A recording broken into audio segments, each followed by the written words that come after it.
See, you just told everyone your deepest, darkest secret! Hey guys, Professor Bill Comic Book University, and I'm going to explain Mantis in about a minute. First appearing in Avengers number 112 in June of 1973, Mantis was created by Steve Englehart and Don Heck. Writer Steve Englehart loved the character so much that he brought her with him to several cameos in other publishers' comics like DC, Eclipse, and Image, making her the most traveled character in comic book history.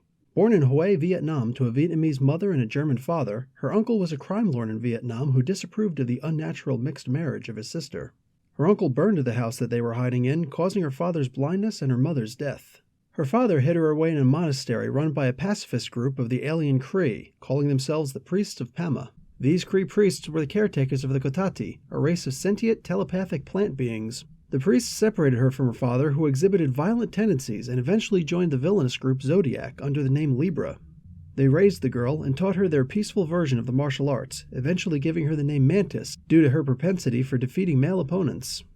They also taught her the telepathic language of the Kotati. The priests believe that Mantis may be the prophesied celestial Madonna, the being who would mate with the eldest Kotati, bearing the celestial Messiah, a perfect being who would one day change the universe. She did mate and bear this child, named Sequoia, who she is now raising, trying to keep his identity secret until he matures in both age and power to fulfill his destiny.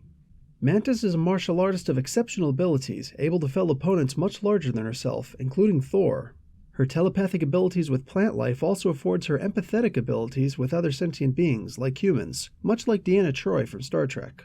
Her unique physiology makes her immune to mental and magical attacks, and allows her to photosynthesize, accelerating her healing and regenerative abilities, freeing her from the needs of mundane forms of sustenance and allowing her to survive in the vacuum of space. She has amazing control over plant life, allowing her to control plants, create Simulacra to fight for her, boil the sap within Groot, or even transfer her consciousness into a plant in another galaxy, forming herself a new body. As of the Annihilation Conquest event, she's even demonstrated precognitive abilities to see events in the future. And that's Mantis in about a minute.